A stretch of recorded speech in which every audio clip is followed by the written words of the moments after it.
Assalamualaikum warahmatullahi wabarakatuh. Semoga siapapun yang sedang meluangkan waktu menonton cerita ini selalu diberi kesehatan, kelapangan hati, dan rezeki yang cukup hari ini. Terima kasih sudah kembali ke channel ini, tempat kita berbagi kisah-kisah kehidupan yang mungkin sederhana, tapi seringkali menyentuh bagian terdalam dari diri kita. Sebelum cerita ini dimulai, jangan lupa untuk memberikan tanda suka jika merasa terhubung. Tuliskan pendapatmu di kolom komentar, dan tekan tombol subscribe agar kamu tidak tertinggal kisah-kisah berikutnya. Cerita ini bermula dari sebuah pagi yang tampak biasa, di sebuah bank besar dan modern. Aktivitas berjalan seperti rutinitas harian, mesin ATM berdengung pelan, antrean nasabah mengular rapi, dan para pegawai mengenakan senyum profesional yang sudah terlatih. Tidak ada yang tampak istimewa. Tidak ada tanda bahwa hari itu akan meninggalkan bekas di hati banyak orang.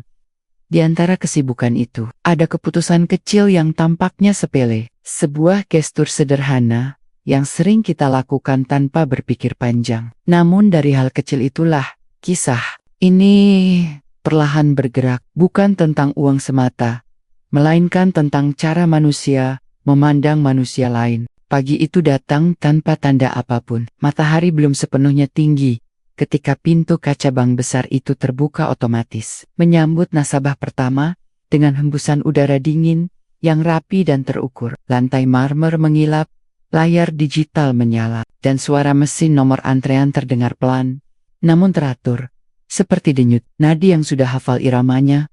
Di balik salah satu loket, Alia merapikan name tag di seragamnya. Ia menarik napas singkat, lalu tersenyum. Bukan senyum yang dibuat-buat, tapi senyum kecil yang muncul dari kebiasaan. Sudah 2 tahun ia bekerja sebagai teller, dan setiap pagi, selalu ia mulai dengan hal yang sama.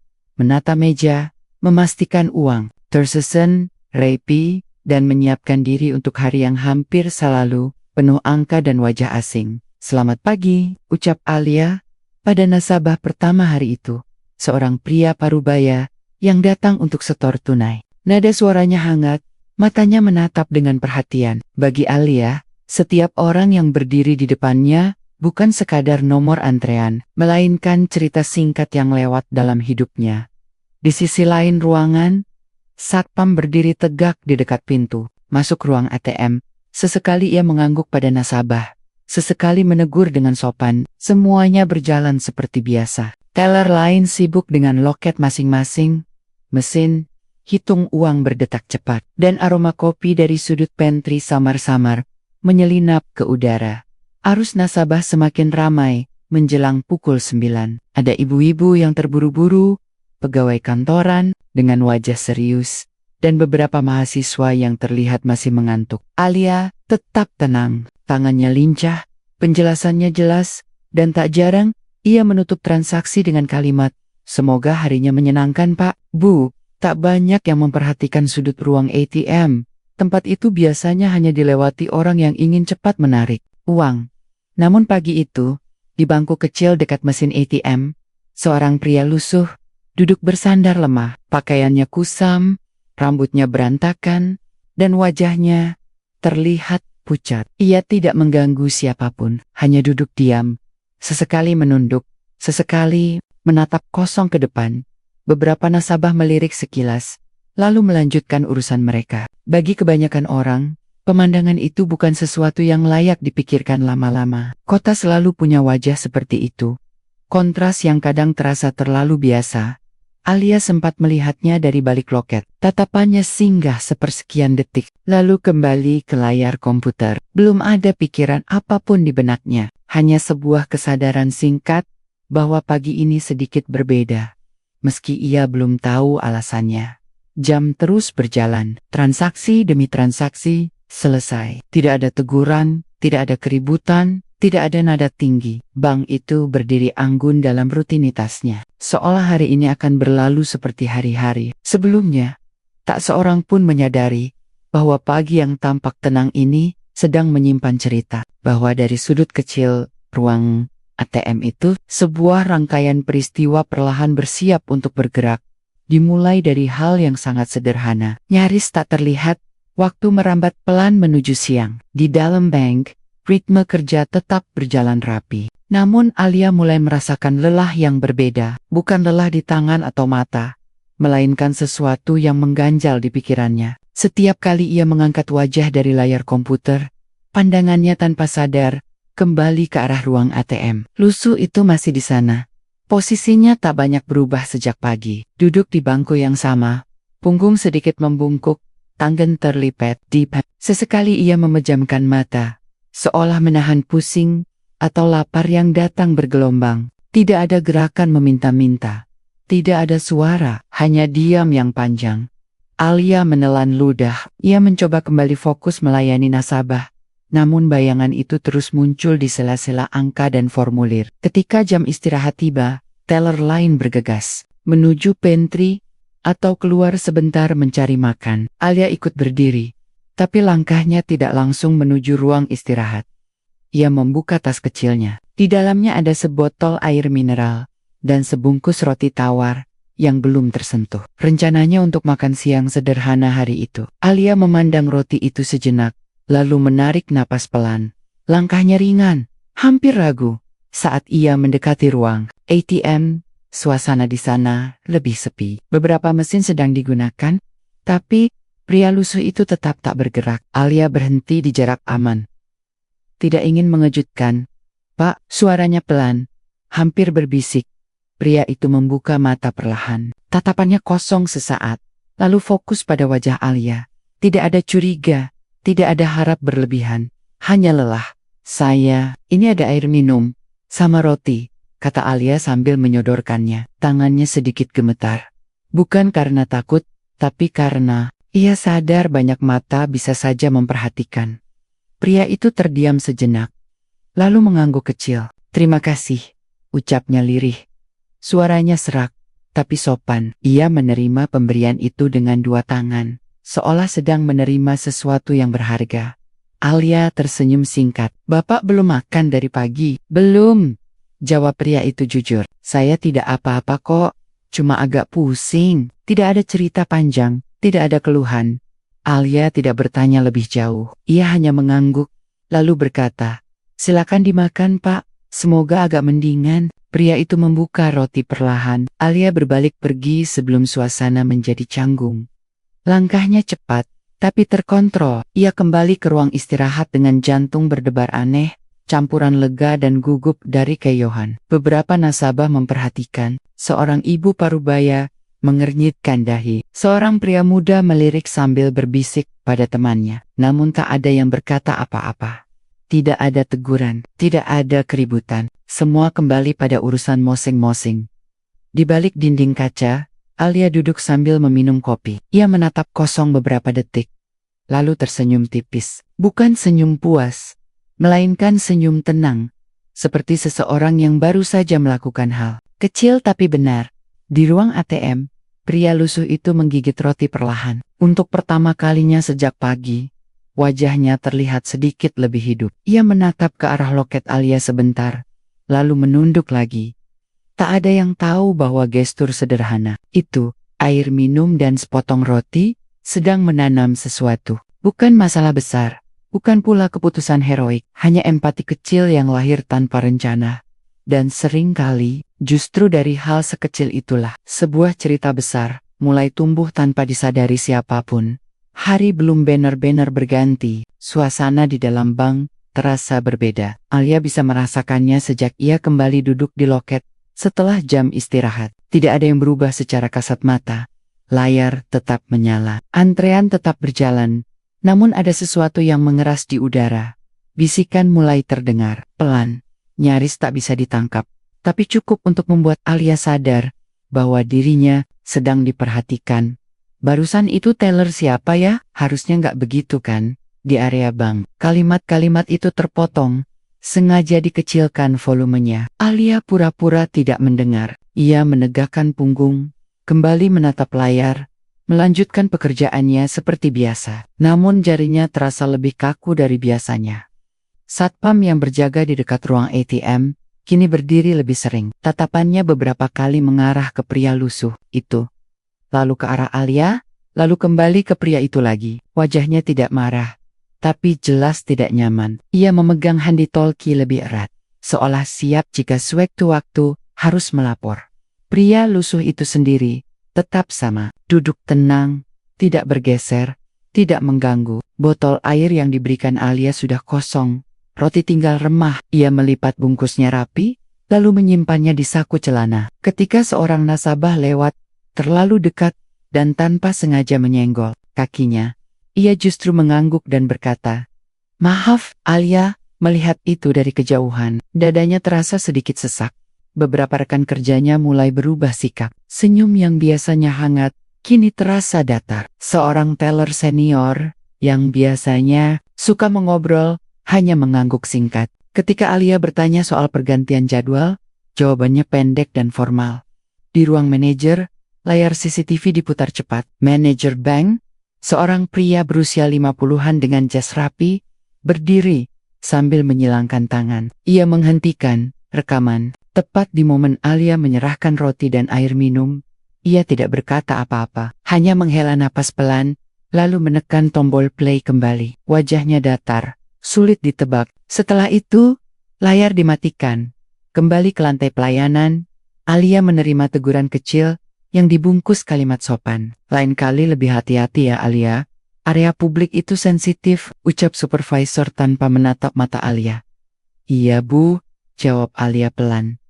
Tidak ada larangan resmi, tidak ada peringatan tertulis. Justru itulah yang membuat Alia gelisah. Ketidakjelasan itu seperti bayangan yang mengikuti kemanapun ia melangkah. Saur mendekot. Nasabah mulai berkurang. Ruang ATM lebih lengang. Pria lusuh itu akhirnya berdiri, berjalan pelan menuju mesin ATM. Ia tidak menarik uang, hanya berdiri sebentar, lalu kembali duduk. Saat Alia melewati ruang ATM untuk mengambil dokumen, pria itu menatapnya dan mengangguk kecil. "Terima kasih lagi Mbak," katanya tulus. "Maaf kalau merepotkan." Alia tersenyum kaku. "Tidak apa-apa Pak," ia ingin berkata lebih, tapi suasana membuatnya memilih diam. Ia melangkah pergi dengan perasaan campur aduk. Ada rasa bersalah yang tidak jelas arahnya. Bersalah karena telah menolong, atau bersalah karena mulai ragu mempertahankan hal yang ia yakini benar. Hari itu ditutup tanpa kejadian besar. Namun bagi Alia, hari itu terasa lebih panjang dari biasanya. Ia pulang dengan pikiran penuh, menyadari satu hal yang perlahan menekan dadanya. Di tempat yang menjunjung angka dan aturan, empati bisa menjadi sesuatu yang dianggap berlebihan. Dan ia mulai bertanya dalam hati, apakah ia siap menanggung konsekuensinya? Pagi berikutnya datang dengan langit yang sedikit mendung. Alia tiba di bank lebih awal dari biasanya. Ia berharap suasana kemarin hanya kesalahpahaman kecil yang akan berlalu begitu saja. Namun begitu ia melangkah masuk, firasat itu langsung runtuh. Belum sempat Alia duduk di loket, suara manajer terdengar memanggil namanya. "Alia, sebentar." Nada suaranya tenang, tapi cukup keras untuk terdengar oleh beberapa pegawai dan nasabah yang sudah mulai antre. Alia menelan ludah. Ia berjalan mendekat, berdiri tegak di hadapan meja layanan utama, tanpa dinding, tanpa pintu, tanpa ruang untuk privasi. "Sebagai karyawan bank ini, kita punya standar profesional," ujar manajer sambil menatap berkas di tangannya. "Area ATM bukan tempat untuk kegiatan di luar pelayanan perbankan." Beberapa kepala menoleh, ada yang pura-pura sibuk, ada yang torang-turangan memperhatikan. Alia mencoba menjelaskan. Manajer mengangkat tangan. "Saya mengerti niat baik, tapi niat baik tidak selalu tepat. Citra bank itu penting. Kita tidak bisa memberi contoh yang salah." Kalimatnya terdengar halus. Tidak ada teriakan, tidak ada kata kasar, namun setiap katanya terasa tajam, menekan perlahan tapi pasti. Alia berdiri di sana. Wajahnya memanas, telinganya berdenging. Ia menggangkak, meski dadanya terasa sesak. Ke depan, fokus saja pada tugas. "Jangan membawa urusan personal ke area kerja," lanjut manajer sebelum berbalik pergi. Percakapan itu selesai begitu saja. Tidak ada kesempatan membela diri. Tidak ada ruang untuk menjelaskan bahwa yang ia lakukan bukan urusan personal, melainkan reaksi manusiawi. Alia kembali ke loket dengan langkah berat. Tangannya bergetar saat menekan tombol di layar. Senyumnya terasa kaku. Setiap nasabah yang datang seperti cermin yang memantulkan rasa malunya sendiri. Ia merasa semua mata memandang, meski mungkin hanya perasaannya. Di sela kesibukan, Alia melirik ruang ATM. Pria lusuh itu masih ada, duduk tenang seperti kemarin. Ketika tatapan mereka bertemu, pria itu tersenyum kecil, lalu mengangguk. Senyum sederhana itu justru membuat Alia semakin tidak karuan. Menjelang sore, Alia menyelesaikan pekerjaannya tanpa kesalahan. Namun kepalanya penuh pertanyaan. Apakah ia sudah melanggar batas? Apakah empati memang tidak punya tempat di sini? Ia pulang lebih cepat dari biasanya. Di kamar kos yang sempit, Alia duduk di tepi tempat tidur, masih mengenakan seragam. Ia memandangi tangannya sendiri, tangan yang kemarin menyerahkan roti dan air. Seharusnya aku diam saja, gumamnya pelan. Malam turun perlahan. Alia berbaring sambil menatap langit-langit. Kata-kata manajer terulang di kepalanya. Profesionalisme, citra, contoh yang salah. Semuanya bercampur dengan wajah pria lusuh itu. Untuk sesaat, Alia hampir mengambil keputusan paling mudah. Berhenti. Peduli. Menjadi teller yang patuh, yang tidak melihat ke kanan atau kiri, yang hanya menghitung uang dan menutup loket tepat waktu. Ia menutup mata, menarik napas panjang. Namun jauh di dalam hatinya, ada suara kecil yang menolak diam. Suara yang mengingatkannya bahwa ia bukan hanya pegawai bank, tapi juga manusia. Dan malam itu, sebelum tertidur, Alia tahu satu hal. Apapun yang akan terjadi besok, ia sudah berada di persimpangan yang tidak bisa dihindari. Pagi itu Alia datang, dengan langkah yang lebih terukur. Seragamnya rapi, rambutnya tersisir sempurna dan senyumnya, jika masih bisa disebut senyum, hanya muncul sekadarnya. Tidak hangat, tidak ramah, tapi cukup untuk disebut profesional. Ia mengambil tempat di balik loket tanpa menoleh ke kanan atau kiri. Hari itu, Alia bekerja seperti mesin yang berjalan sesuai perintah. Setiap transaksi dilakukan cepat dan tepat. Tidak ada sapaan tambahan. Tidak ada basa-basi. Bahkan ketika seorang nasabah tampak kebingungan, Alia hanya menjelaskan seperlunya, lalu kembali menunduk ke layar. Semua sesuai aturan, tidak lebih, tidak kurang. Ruang ATM tampak berbeda, bangku kecil di sudut itu kosong.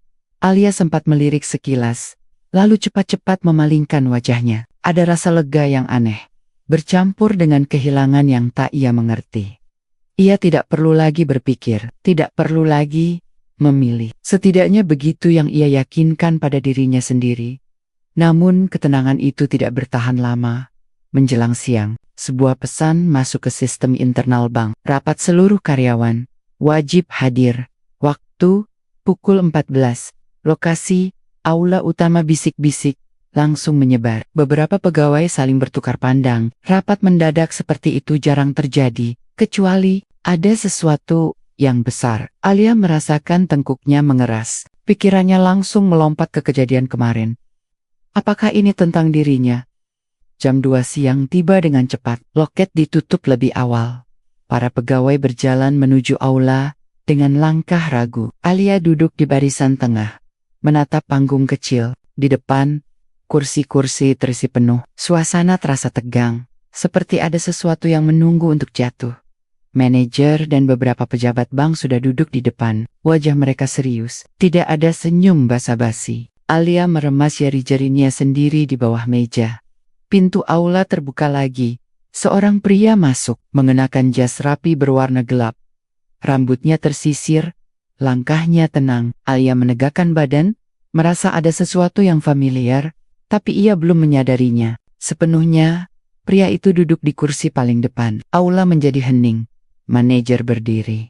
Terima kasih sudah hadir, hari ini kita kedatangan tamu penting.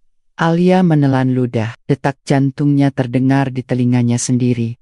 Di luar aula, bank yang megah itu tampak sama seperti biasanya. Namun di dalam, keheningan mengental.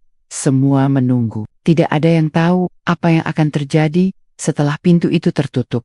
Dan Alia, dengan segala keraguan dan kelelahan batinnya, duduk di sana, menyadari bahwa apapun yang akan terjadi, Tidak, ada lagi jalan mundur. Aula itu masih sunyi, ketika pria berjas gelap tadi berdiri dari kursinya. Langkahnya tenang saat naik ke panggung kecil. Beberapa pegawai mulai berbisik pelan, mencoba menebak-nebak siapa dia. Alia menatap tanpa berkedip. Ada rasa asing yang aneh, seperti mengenal seseorang dari mimpi yang hampir terlupakan. Manajer membuka suara. Nadanya berubah lebih formal dari biasanya. Izinkan saya memperkenalkan Bapak Arman Wijaya, pemegang saham mayoritas dan anggota Dewan Pengawas Utama bank ini. Kalimat itu jatuh satu persatu, berat dan memantul di seluruh ruangan. Beberapa orang spontan membenarkan posisi duduk. Ada yang menahan napas, ada pula yang menunduk, seolah baru menyadari sesuatu yang terlambat. Alia merasakan jantungnya berdegup keras. Kepalanya terasa hangat. Pria di depan itu tersenyum tipis. Senyum yang tenang. Bukan senyum orang yang ingin dipuja. Saya yakin sebagian besar dari Anda tidak mengenali saya, katanya dengan suara rendah, tapi jelas. Dan memang begitu yang saya inginkan. Ia berhenti sejenak, menatap seluruh ruangan. Tatapannya tidak menghakimi, hanya mengamati beberapa hari terakhir. Saya berada di gedung ini tanpa jabatan, tanpa nama, tanpa identitas, selain penampilan saya sendiri. Beberapa wajah mulai pucat. Alia menelan ludah. Potongan-potongan kejadian terhubung di kepalanya. Bangku di ruang ATM. Tatapan lelah. Ucapan terima kasih yang sederhana. Dadanya bergetar. Arman melanjutkan, saya memilih hidup sederhana bukan karena kekurangan, tapi karena saya lelah. Ia menarik napas dalam. Beberapa tahun lalu, saya kehilangan istri dan anak saya dalam sebuah kecelakaan. Setelah itu, semua yang dulu saya banggakan, jabatan, kekayaan, lingkaran elit, terasa kosong. Ruangan benar-benar sunyi. Tidak ada suara kursi, tidak ada batu kecil, bahkan pendingin udara seolah berhenti berdengung. Saya mencoba kembali ke dunia yang saya bangun sendiri. Lanjutnya pelan. Tapi semakin tinggi saya berdiri, semakin jauh saya merasa dari manusia lain. Dari empati, dari rasa. Ia menunduk sebentar, lalu menatap kembali ke arah hadirin. Maka, saya memilih mundur. Hidup sederhana, duduk di tempat-tempat yang jarang dilihat orang penting, untuk mengingat bagaimana rasanya diperlakukan sebagai manusia biasa. Beberapa pegawai menunduk, beberapa yang lain tampak gelisah. Alia merasa matanya panas, bukan karena bangga, bukan pula karena takut, melainkan karena kesadaran yang datang. Tiba-tiba, ia teringat bagaimana dirinya hampir menyesali perbuatan kecilnya. Saya tidak datang untuk menjebak siapapun, kata Arman, tegas, namun tenang. Saya hanya ingin melihat satu hal, apakah di gedung megah ini masih ada ruang untuk melihat manusia di balik penampilan. Ia berhenti, tatapannya menyapu ruangan. Lalu, tanpa disengaja, bertemu dengan mata Alia. Untuk sesaat, waktu terasa melambat. Arman tersenyum kecil ke arahnya, senyum yang sama seperti di ruang ATM. Dan pada detik itu, Alia tahu, apapun yang terjadi setelah ini, paji-paji biasa, itu telah mengubah segalanya. Arman berdiri tegak di atas panggung kecil itu. Tidak ada nada tinggi dalam suaranya, tidak pula kemarahan yang malah dikeledek seperti yang mungkin dibayangkan banyak orang. Justru ketenangan itulah yang membuat suasana terasa semakin berat. Saya tidak datang ke sini untuk marah, ucapnya pelan. Dan saya juga tidak tertarik menghukum siapapun dengan emosi. Ia menurunkan pandangannya sejenak, lalu kembali menatap seluruh ruangan. Saya hanya ingin mengajukan satu pertanyaan sederhana. Semakin sunyi, ketika seseorang duduk lemah di ruang ATM, dengan pakaian lusuh dan wajah lelah. Siapa di antara kita yang melihatnya sebagai manusia terlebih dahulu, sebelum melihat penampilannya? Tak ada yang menjawab. Beberapa kepala tertunduk. Beberapa bahu mengeras. Alia merasakan napasnya sendiri terasa pendek. Arman melanjutkan, saya duduk di sana bukan untuk menguji prosedur, bukan untuk mencari kesalahan teknis. Bank ini sangat baik dalam urusan angka. Ia berhenti sejenak, tapi angka tidak pernah cukup untuk menilai kemanusiaan. Matanya kembali menyapu ruangan. Kali ini lebih pelan, lebih dalam. Selama saya berada di sini, saya dilihat sebagai gangguan, sebagai risiko, sebagai sesuatu yang sebaiknya disingkirkan. Dan Gun Rape. Beberapa pegawai menggeser posisi duduknya dengan gelisah, kecuali satu orang. Kalimat itu membuat Alia menegang. Arman menoleh ke arah barisan tengah. Alia. Nama itu menggema di telinga Alia. Semua kepala menoleh ke arahnya. Jantungnya berdetak keras. Telapak tangannya terasa dingin. Tanpa tahu siapa saya. Lanjut, Arman. Tanpa berharap imbalan. Tanpa memikirkan citra atau penilaian. Dia memilih memberi air dan makanan. Bukan karena aturan. Tapi karena nurani. Alia menanduk. Dadanya sesak. Ia merasa kecil di tengah sorotan itu. Dalam ujian yang tidak pernah tertulis, dialah satu-satunya yang lulus. Ujar Arman. Tenang. Bukan karena tindakannya besar, tapi karena niatnya jujur. Suasana aula berubah. Tidak ada tepuk tangan. Tidak ada sorak. Hanya keheningan yang syarat makna. Arman kemudian menoleh ke arah manajer bank, yang sejak tadi duduk kaku di kursinya. Pak, katanya sopan, Anda menjalankan aturan dengan baik. Namun ketika aturan berdiri tanpa empati, ia kehilangan rohnya. Manajer itu menelan ludah. Wajahnya pucat. Saya tidak akan memperpanjang ini, lanjut Arman. Demikian institusi dan nilai yang seharusnya kita jaga. Saya meminta Anda mengundurkan diri secara terhormat. Tidak ada bentakan. Tidak ada ancaman, namun kalimat itu cukup membuat ruangan terasa runtuh. Manajer berdiri perlahan. Ia menunduk, singkat. Saya mengerti, ucapnya pelan. Alia menatap pemandangan itu dengan mata berkaca-kaca. Bukan puas, bukan pula karena menang. Ia justru merasa sedang menyaksikan sesuatu yang langka. Keadilan yang tidak berteriak. Namun jelas arahnya. Arman kembali menghadap seluruh karyawan. Bank ini besar karena kepercayaan. Katanya. Dan kepercayaan tidak lahir dari ketakutan, tapi dari rasa dihargai. Apapun latar belakang seseorang, saat rapat ditutup, tidak ada yang langsung berdiri. Semua seakan perlu waktu untuk mencerna apa yang baru saja terjadi. Dan Alia, untuk pertama kalinya sejak hari itu dimulai, mengangkat wajahnya, menyadari bahwa memilih menjadi manusia, ternyata bukan sebuah kesalahan. Beberapa hari setelah rapat itu, suasana bank berubah, pelan-pelan, tidak drastis, tidak gaduh, tapi terasa nyata. Senyum para pegawai mulai kembali, kali ini, tidak sekaku sebelumnya. Sapaan terasa lebih tulus, seolah setiap orang sedang belajar ulang bagaimana caranya memandang sesama. Alia dipanggil ke ruang direksi pada suatu pagi. Jantungnya sempat berdegup cepat, namun kali ini, bukan karena takut. Ia duduk dengan tenang, mendengarkan keputusan yang disampaikan dengan bahasa formal. Ia dipromosikan menjadi supervisor layanan nasabah, ucapan selamat datang dari berbagai arah. Rekan kerja yang dulu menjaga jarak, kini menepuk pundaknya dengan tulus. Namun bagi Alia, semua itu terasa seperti lapisan luar saja. Yang paling berharga bukan jabatan baru, bukan kenaikan gaji, bukan pula pengakuan. Yang paling berharga adalah kelegaan di dadanya. Ia tidak perlu lagi bertanya, apakah ia telah melakukan hal yang salah. Ia tidak perlu lagi menekan nuraninya demi terlihat patuh. Ia tahu sekrong. Keputusan kecil yang ia ambil hari itu bukanlah kesalahan, melainkan cermin dari siapa dirinya sebenarnya. Tak lama kemudian, bank resmi mengumumkan kebijakan baru. Ruang ATM kini dilengkapi kursi tambahan dan dispenser air. Satpam dan teller diberi pelatihan khusus tentang pendekatan humanis, terutama bagi lansia, penyandang disabilitas, dan mereka yang datang dengan kondisi sulit. Tidak ada publikasi besar-besaran, tidak ada klaim heroik. Perubahan itu dilakukan dengan tenang, seperti seharusnya. Suatu sore, Alia melihat Arman untuk terakhir kalinya. Ia tidak datang dengan iring-iringan, tidak ada jas mahal, tidak ada pengawalan, hanya kemeja sederhana dan tas kecil di bahunya. Ia berdiri di depan gedung bank, menatap sebentar, lalu tersenyum tipis saat Alia mendekat.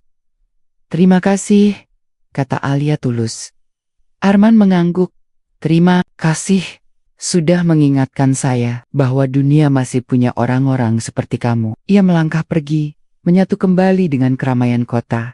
Tidak ada yang mengenalinya, tidak ada yang tahu siapa dia sebenarnya. Dan mungkin, memang seperti itulah yang ia inginkan. Hidup sunyi tapi bermakna. Alia menatap punggungnya hingga menghilang. Di hatinya ada rasa hangat yang sulit dijelaskan.